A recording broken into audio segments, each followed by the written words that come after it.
Hi, everyone. Welcome back to Hecate Calling. I'm your host, Alyssa Pfennig. I'm an intuitive business coach, brand strategist, and certified yoga therapist.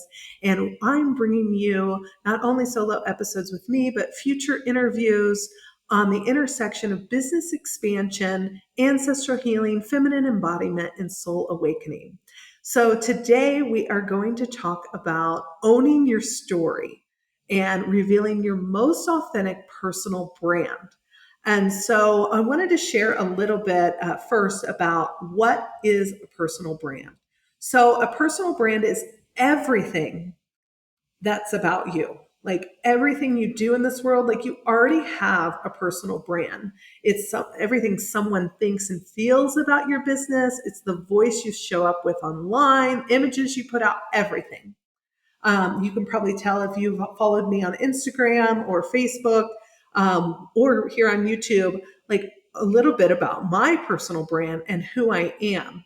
And to be effective, your personal brand, for one, it's the foundation for everything, all your marketing, all of your business, and everything.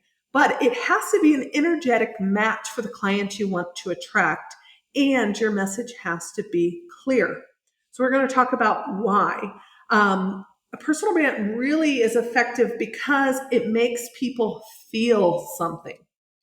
Maybe feel seen, heard, understood, empowered, inspired, valued, motivated, educated, connected. And so when you align your personal brand with your authentic life and a clear, meaningful message, and you step into your worthiness, because really it is the antidote to unworthiness, your clients can grow with ease. And so I take a lot of people through this inside my brand transformations. But I wanted to share a little bit, and there is a companion ebook that's free to download in the show notes as well. So check out those links. But I really wanted to take you through this. So when I owned my yoga studio and wellness center, I in Indianapolis for over 5 years. I started out with 1,000 square feet. I also did Thai massage then and took clients. So I'm trained in a lot of different things, and I'm feeling like this podcast is going to help me integrate all of that back. So part of having that personal brand is embracing all parts of you and owning your story. And so as I expanded my yoga studio, I expanded myself. And I took this warehouse. We moved from 1,000 square feet to over 2,500 square feet in this empty warehouse. And it really was me connecting with my creativity and beauty because I didn't think I had any interior design skills. But as we designed this and built it out, it came alive and it was absolutely beautiful. The studio was beautiful. Um, like an industrious feel, but I know a lot of people felt that it was very beautiful and welcoming, even with an industrious feel. And that was a reflection of me because our personal things come out in our business. So, but as a yoga therapist and the owner of a yoga studio and wellness center, because we had 3 wellness rooms and different therapies from aesthetics to energy therapy to massage to Thai massage, all that, family constellation, everything in between. And beautiful, beautiful people who work there and were part of our team. So, but what I saw unintentionally, because I did all the marketing and branding for Embark, my yoga studio and wellness center in Indianapolis at that time, and I was known as a yoga therapist, like in Indianapolis, because I had positioned myself as a thought leader basically by following what I loved and sharing it. I wrote articles in Indiana in Yoga Magazine, and I just put it out there, social media, all kinds of stuff. To the point that because I saw clients, I taught teacher trainings, but I just talked about it a lot. People started referring to me. And so my personal brand was already out there without having necessarily put together a personal brand. And I'm sharing this story because it's the strength of that. I remember how I found out that another yoga studio was referring clients to me. as a yoga therapist. And I was just thought, wow, okay, which is great because we should all share and collaborate and support each other. But that's just the power of having a strong personal brand. And so I just want to share why that's important and how that was effective for me. And so let's first start with some branding misconceptions, because a lot of people, before we talk about owning your story and that sort of stuff, and I will point out, like, I love sitting here, but I know the lighting may not be great or it may shift, and we'll see if but then you don't have to see my living room, because it's a mess with my daughter's toys all over the place. So we'll just see how this lighting works, and maybe I'll change it in the future. But I'm a person who likes to roll with it, so we'll just roll with it and hope you will with me if you're watching this on YouTube. So, so the three most common branding and marketing misconceptions that are actually hurting your business is, some people think branding is just a logo, a website, and a color palette. And these are just branding identity tools. And these are not the first things you really need. I mean, like, if you're like me and just want to whip things up and get it out, great. But if you do not have a clear message behind it, you'll be talking to everyone and no one at the same time. And it won't be clear what you're doing. So, like I said, your personal brand is your voice in everything you put out into the world. So you need more than just a logo, website, and color palette. In fact, I would say the messaging is even more important. The second misconception is that you need to be in business a few years before establishing a brand, and that's not true. The brand, especially in the messaging, which I like to help people with, is the foundation for all your marketing and your business. And so if you're just starting out, that is what you need to focus on, or else you'll be treading water for years, trying to get clear until you get clear on that messaging. And then, like, you will get frustrated that there's no results because people don't know what you're doing, because your brand foundation isn't there. So that's really important. And if you've been in business for 10, 20 plus years, and you're either hustling for the next client, which I've seen even after 25 years in business, or you are you just don't have some certain things in place, or maybe you're doing all these one-on-ones and you're sick of it and you want to start changing how you run your business, a rebrand is really helpful. And it's not just, you might need a new logo, website, and color palette. Okay, those are tools you might need.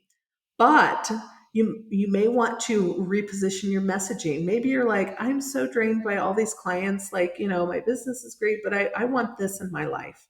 And I just chatted with a friend about that this morning. She's like, I had all these clients, like, we're good, but I don't like this aspect of my business and I'd like to shift. And branding may help, or might just be, strategies, systems, and processes. But just so you know, like, a brand may be essential whether you're starting out or you're 10, 20 years into your business. It just depends what you need. And so the third common misconception is that your website doesn't bring in sales, so it's not worth the investment. And I would say that a website is a key tool to engage potential clients and convert to sales. You may only need a one-page website, though. That's the thing. You don't need a 5 to 10 page giant WordPress website. You may only need something that's one page, just especially if you're starting out. As you grow, yes, you might need more. You're going to need sales pages, landing pages, those sort of things. It may be beyond it. But what happens if your website messaging is not captivating your audience in less than 5 seconds? Your bounce rate is huge. If you've ever checked your Google Analytics, your bounce rate is huge. And so that website isn't actually converting clients to a sale. And your messaging, a clear brand message, helps you do that. So I'll talk about story psychology in later down in this episode. But I want to let you know, like, it's really the messaging that reveals your brand. But when I work with people, the misnomer is that, like, we are our brand. So whether you're starting out or if you have, maybe you have an accounting firm and you've built it and that's growing well, but you have a personal brand and thought leadership that you want to step into as the head of your company. And you want to share things that aren't just accounting, maybe it is related to that. And you want to drive people into your agency or your firm. But like, some people, whether you've been in business for a while, like you have this like calling, you want to share, you feel like, you are your brand. But what happens is that you may not understand how to utilize all aspects of who you are to create that results driven, soul inspiring message. And if you can't bring in everything of who you are and really own your story, then it's hard to transform and deliver that inspiring message that you want to deliver. And bring in those clients you want to attract and, be of service to the world and humanity like you want to. So one of the first questions that I ask people, and I want you to take some time to journal, not if you're driving in a car listening to this, but and if you download the companion ebook, it has all of this question and a lot more that you can take some time. But like, I'm talking personal branding here. So this is a little different than bigger company branding. That's a whole nother level. Okay. I'm talking personal branding as being the thought leader, the leader of your company, taking your personal brand outside of if you own another company, thinking of I'm watching Sarah Blakely, who just sold Spanx. She's really delivering some things and she has a personal brand. So, but now that she's sold Spanx, she talks about her journey and now she's positioning herself as a leader and helping other entrepreneurs see how that journey looks like and how they can go into it. I don't know if she's necessarily running a new business, but I've noticed her social media talks about that. And if you've ever followed her, she drinks the coffee. I want to do the same, then I'd be completely copying her. But I want to find these fun coffee cups. But she's drinking a coffee cup and it has, an inspiring message. And so she is embracing her personal brand and she shares it. She shares her journey of starting Spanx and developing that, asking her friends to buy the first ones, those sort of things. So I'm going to ask this, I'm going to give you some more examples. What has been your biggest challenge in your life and how did you overcome it? So if you're in more of a service, wellness, holistic practitioner kind of industry, you're probably wanting to share with other people because you've had your own experiences. So really think about those. If you're working business to business or with other professionals in different industries, it may be you're thinking about the biggest professional challenge you had in your life, and then how you can overcome and how you want to share. And I'm going to give some examples of these because when I've asked this, like in a group setting where I haven't been able to dive in one-on-one, people think it's like my biggest challenge is marketing my business. I'm not talking about that. I'm talking about you and your personal challenges. These will inform your brand. And like I said, you can download the ebook, companion ebook, and take some time to go through this and other questions and journal.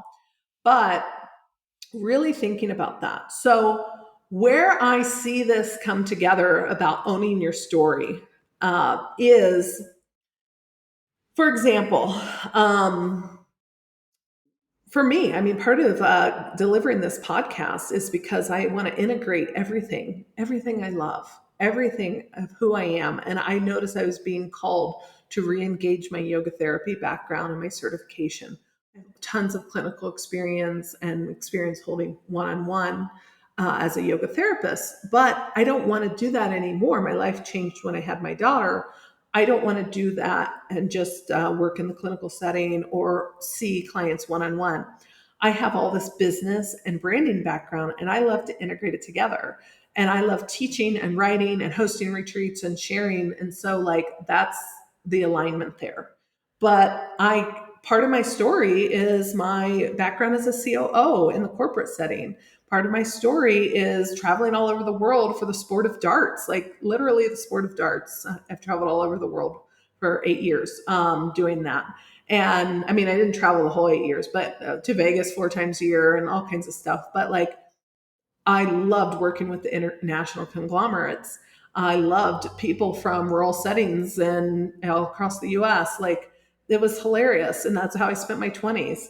And then I'm also a yoga therapist and highly spiritual and do ancestral healing work for myself and my family and like to share that and yada, yada, yada. All of it, bringing it together, right?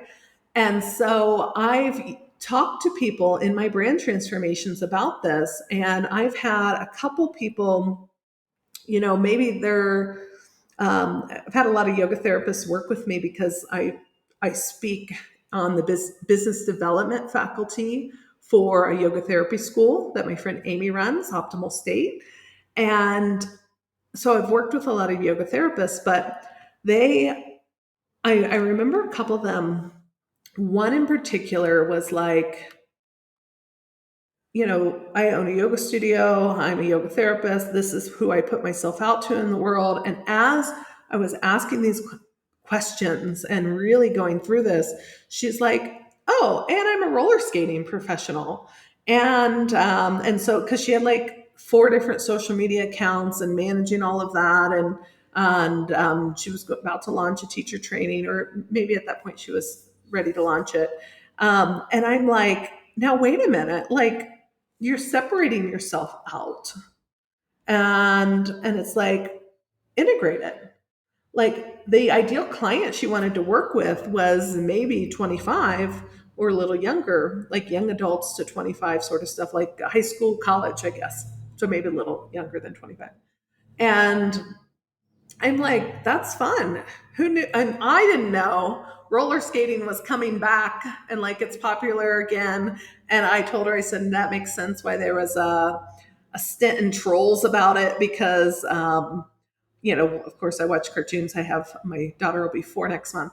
But I was like, okay, that makes sense. Well, like, use that. That's who you are. Like, you're this funky lady who it teaches people how to roller skate and developing these somatic programs with roller skating and using your yoga therapy. Like, use it all. That's who you are, and start being that badass instead of like who you think this yoga therapist should be. Because I know a lot of people in the healing professions think that I'm supposed to be this person, and then like being this person, on the side, and when I'm at the roller skating rink, and it's like, bring it all in. I had a friend here who had lived in Mexico for a year. She moved back to Canada, but I remember her being like, I love it. Like, you're like super, super spiritual, but you also love Cobra Kai. And I'm like, yeah, because I'm real. Like, I can be both. I can be all of it. Like, I can like fist pump at the end of Cobra Kai and think it's amazing and love how they make fun of everything, because that's how I grew up, laughing about everything. I'm not the most politically correct person, and that's okay. I try to respect and honor everyone, but like, I love to laugh and enjoy, and that's just part of who I am. And so I'm going to enjoy whatever I want. And it may be some deeply spiritual thing, or it may be Cobra Kai, like, and I'm laughing and reminded of my youth in the 80s and that sort of stuff. Who knows?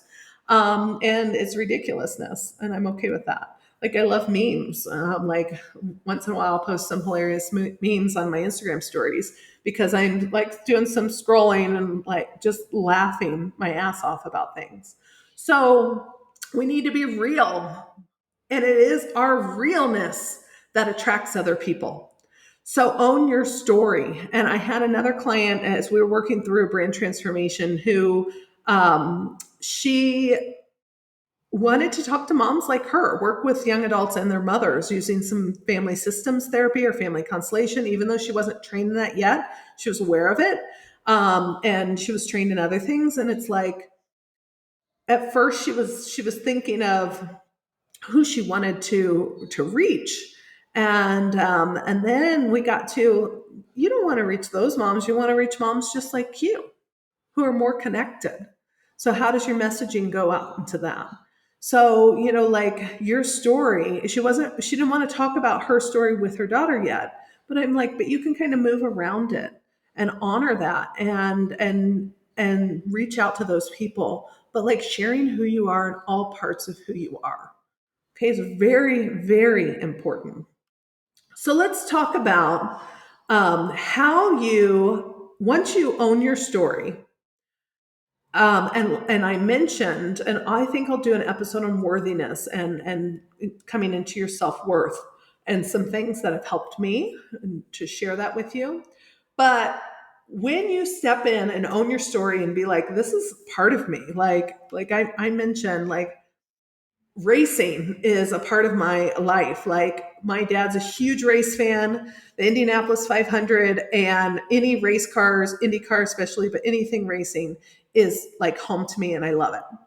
But like and tango, but people don't know all these parts of you. And that's one of the reasons I'm sharing this podcast is to share those parts of me. But like you can be all of it. You can totally be all of it. And hopefully some of those examples help you be like, oh, I'm forgetting this part of me. I want to weave that back in. So when you reveal your most authentic personal brand, getting clear on your message is huge. And then bringing that onto your website so it engages and sells. And again, I'm going to refer to the ebook because it has more information for you to help you with this. So clear brand messaging, once you own your story and develop your pillars, that results into a clear vision for your business. And then you can start to gain clients and customers easily and a rock solid way for you to bring in sales. So whether you're personal branding or small, medium, large size business, clear on your message, whatever industry, that's what you need to hit those goals. Okay, because you're speaking directly to what your client's desires, whether you're pitching a product, a service, anything. So if you are positioning yourself as a thought leader with that personal brand, what is the essence of you that flows into your brand? What do you want people to feel when they see you speak, listen to your podcast like you are now with me, reading blogs, social media? What do you want them to feel about themselves? And then what's the transformation? So like really thinking about that and speaking to what they want, because it really is about them and not you. Once you embrace all of you, you translate it into how does it help the people you want to serve? Okay. Then it's time to actually translate that. This is the third step into your website. And so I love the story brand framework, and I'll link that in the show notes. It's my favorite. You can do it yourself. You can buy the book and do it yourself. I walk people through it in my brand transformations because it's a lot. A lot of times we need some objective help there. But there is a framework that you can apply to your website, and because a lot of times I'll see a resume on a website. And instead of talking about all your achievements and experience or just your products and services, talk about how comfortable life will be for your client when they opt in to do business with you. Okay. And in my ebook, you can download some initial framework ideas to help you through that. But like, it's not about you or your product anymore. It's about how comfortable life will be for your client or customer when they opt in to do business with you. And so that's what you speak to. It's not always just about pain points. It could be about transformation. It just depends what your industry is. Okay. And so some framework things, some questions to get you thinking are in that ebook in the show notes on my website. So you can go to AlyssaPfennig.com/podcast and grab each episode. I think they're listed on the description of your podcast app, but just know you can go to my website and get all of them. And then always make sure there's a call to action. Like that's what I see a lot is like, people are like, oh, look at this, buy from me. And there's like no call to action to buy or anything. And you're like, okay, I don't even know how to work with you. So I'm going to wrap it up here. And because I know I'm giving you tools, a little overview, some stories, but you also have the ebook and the links within the show notes.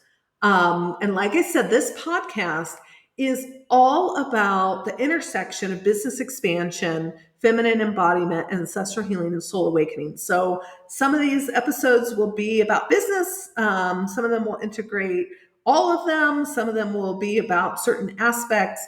But I want you to understand the parallel between our personal development and our business expansion, because they are parallel, and there is an intersection to them. And it is not separate. We can make them separate for a while, and eventually we come to a place of burnout and want to pivot. So if you're there, DM me, connect with me on Instagram, or comment below, or wherever you're at. But please connect with me. If you're loving the information I'm sharing, please review on your favorite podcast app, or here, wherever you're at. And please, I invite you to connect with me if there's any insight, further questions you have. I'm always accessible. Send me a DM on Instagram, Facebook, or a personal message from my website is great.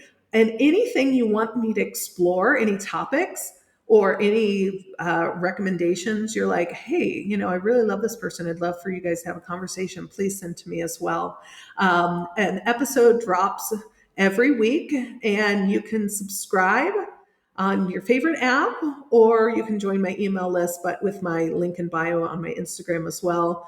And you'll get every episode. And I can't wait to share more in these solo episodes, as well as in the interviews that I have lined up and to deliver, because that's actually my favorite style of delivery, is really talking to other people and having that synergy. So thank you for listening in. I hope you learned some things, and don't forget to check the show notes for the links I mentioned, and make sure that you embrace all of who you are.